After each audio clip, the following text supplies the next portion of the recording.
Alright, you're without Chronicles of a Not Yet Champion Golfer. I'm going to do something a little different today. I'm playing the course but not necessarily scoring. I'm going to be throwing a few balls down.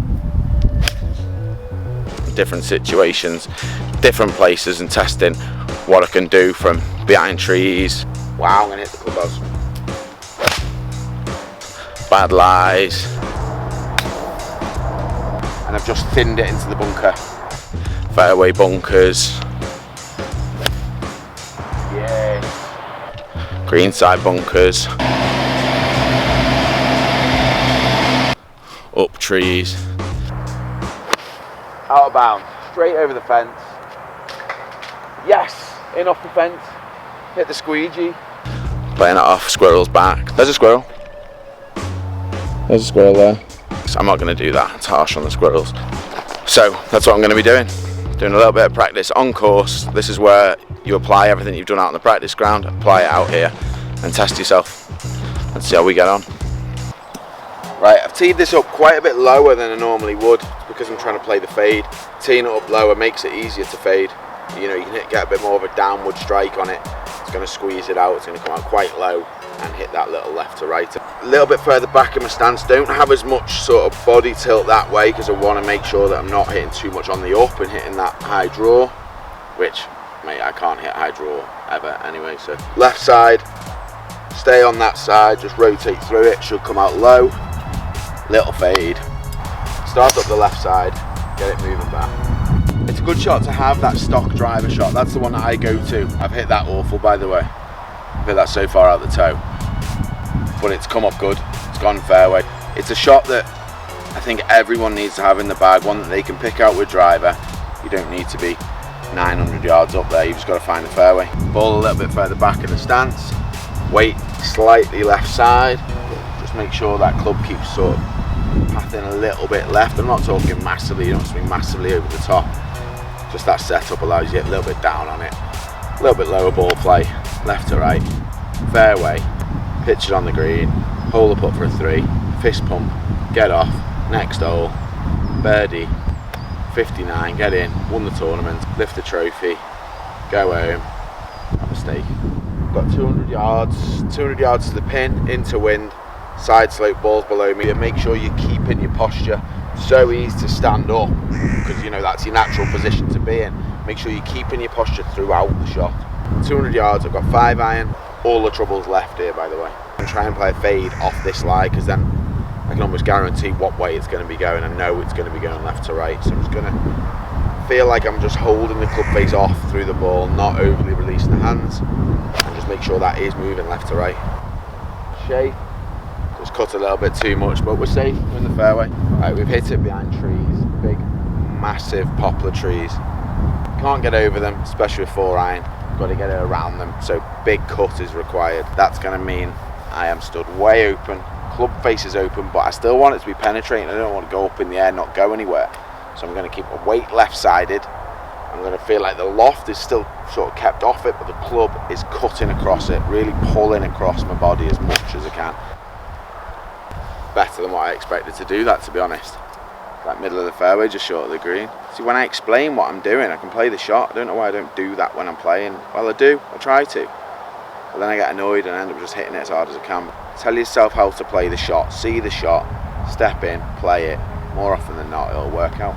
Right, this is a test. 1, if I pull it and hit the tree, it's gonna come back and hit me, which would make for a good video, wouldn't be good news for me really. 2, there's a clubhouse there with windows in it. We've got about 175-ish, 180 yards. I'm gonna have club face really closed. I've got an 8 iron here, by the way, to keep it quite low underneath this tree. But make sure you close the club face, then grip it. You know, don't just grip it and turn the club face because it'd come back neutral and you'd hit it straight in the clubhouse. Club face is massively closed. Stance is aiming right. Swing it along that line and just hit it hard. Got the big hook, got it front edge. Didn't hit the clubhouse, didn't hit the tree, I'm still here. Right, 52 yards. This again for me is a yardage that I would have been throwing up over the golf ball before I hit this. This was just as likely to go absolutely missile through that hedge as it was to land by that divot, like I could catch it.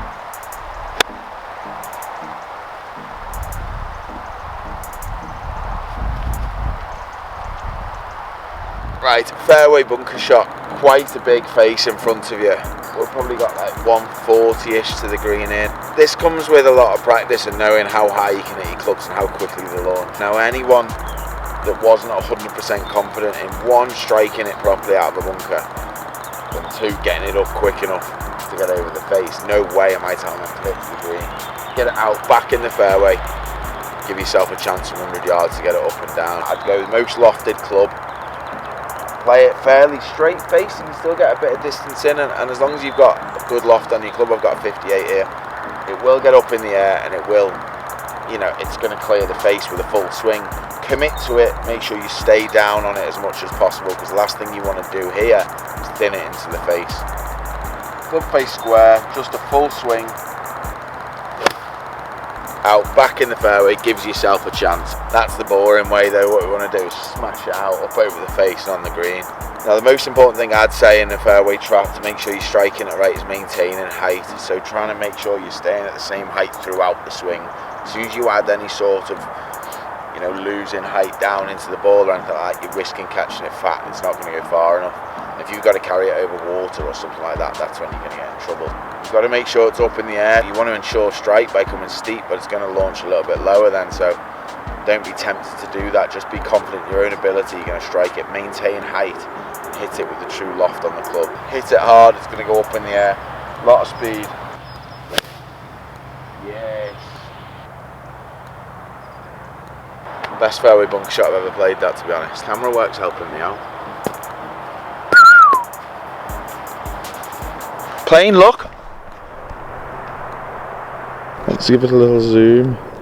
Anyone know what plane's about? I thought it looked like some old warplane, but it's not. It's like some cheap airline. Very disappointing. Now this one, you've got probably a 25-yard pitch. Once it gets over the bunker, there's a little bank, so it's downhill to the hole there. So you want to be able to carry that, and you don't want to be bringing this bunker into play, to be honest. So you want to make sure you're carrying it far enough. So I'm going to play it quite high, get it landing softly, make sure it's carrying far enough. Couldn't have done that a couple of years ago, promise you. Could not have done that. It's making sure that your practice swing is exactly how you want to play the shot. Just step in and try your best to repeat it. I try and be quite sort of quick from a practice swing, stepping in, playing it, so they can't start thinking, oh, don't duff in the bunker, oh, don't shank it over there. The 45-yard bunker shot to a back pin, out of bounds through the back of the green. So I've got a pitching wedge. You'll still get it up over the face. You don't want to catch it too clean, because the only way you're really going to get it properly close is by striking it and carrying it above that little ledge there. So basically this one, you're just trying to get it on the green. You know, with most handicap players, they're on shots, so you're not looking to add massive numbers to your score. If you can take that 7 or 8 off your card, then we're happy.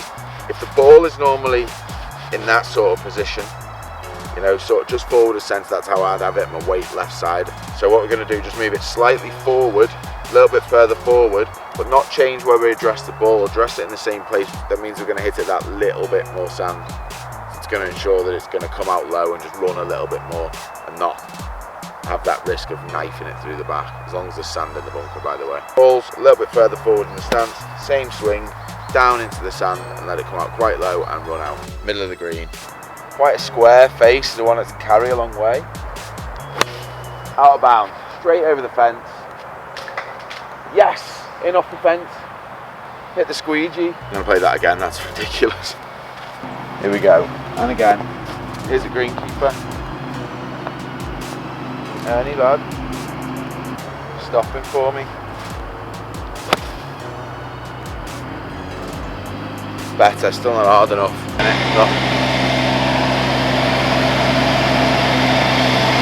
Guess I'll be moving on from here then, eh? Right. Now this is awful. Ball way below your feet. It's disgusting. Like the fairway bunker, they're so important to keep at the same height. It's a tricky shot. Your immediate reaction would be to try and look at where it's gone, because you've got a bit of anxiety about it, or because you're in an uncomfortable position, you feel like you're going to rip the pants on your bum or your trousers. You want to stand up quickly to save your embarrassment. Don't worry about your trousers, you can always buy a new pair of kicks. Just make sure you're staying over it. I want to get wider, because that allows me to get low as I can. And I'm going to stay there throughout the swing. I'm just going to make sure I'm low, make sure whatever happens, this club is hitting the sand. I am not thinning this through into that hedge. Just staying low and staying over it. Oh, there's no sand. There is no sand. I'm doing it again. What a horrendous demonstration that was. Right, I promise you I'm good at our bunkers. This isn't like a session how to thin out the traps. Hands are at top of the grip on this one because the ball's far away from me, so I've got to sort of make the club as long as it can be. Low as I can get. Stay low. Just hopefully trust the sand underneath the ball. Maintain the height throughout. Stand it. It'll take that all day, to be honest. Especially because there's always the hedge over there. This is good practice when you're playing at Augusta, because we all play there every week, don't we? Out the pine straw. This sort of lie, when it's so loose underneath, that's when they talk about on TV how tough it is. You get anything in between the club and the ball, it's just not going to go where you want it to go. So you've got to strike it absolutely pure. You want to hit down on it, make sure you're getting ball first. That's going to mean you're going to get weight more left-sided. Keep it there, keep the body as stable as you can and rotate around that one point. As soon as you get any movement of sternum back or forward, you're going to lose the strike. Weight's on my left foot. I'm going to rotate around that point, but I'm not going to move. Head's not going to drop back. I'm not going to move my sternum at all. It's staying precisely in that point, just rotating. And I've just thinned it into the bunker. Let's hit that again. Left side, rotate. It's an example of getting something between the club and the ball. Just go straight right. Don't hit it in the pine straw. Right, here's another horrible place to be. Oh, pick your club up. Another horrible place to be. Downhill lie, bare as. Not much green, little bank in front of you. You can get it so that the toe's down, but you can still open the club up that way. Toe still down on the ground. You're hitting it out at this point here. And it comes out quite soft. It's a really good shot to have. I wish I'd known this when I was like double hitting it all the time. You play it almost like a long putt because you stood so close to it and so upright. Play it like a long putt. It should just pop up and land softly and go in the hole. Open it up a bit. Stand upright. So I'm stood upright, toes in the ground. Again, it comes out nice and soft. You can actually control it nicely. I'm holding that putt. Making an easy 7. Now, I know there wasn't loads of technical practice today or technical instruction, but that's not what on-course practice is about. It's about putting a ball down in different situations, creating shots that otherwise you wouldn't get a chance to play when you're practicing. You know, on the practice ground, it's all flat. It's all the same. You just hit shot after shot, which is good. You need to do that sort of work, but as well, go out on the golf course, throw a few balls down in different places where you're not comfortable from playing from, and just test your skills, really. You know, give yourself that chance to see where you're good and where you're not and where you need to work on. And then when you get in tournaments and you get those situations, which you inevitably will, because that's how golf is, you'll feel more comfortable being able to play those shots. So yeah, just make sure you maintain your technique, but get out on the course and apply it. Otherwise, thanks for watching. You can follow me on all my social media, Alex Evans Golf, and if you could like and subscribe down there, and I'll see you next Tuesday.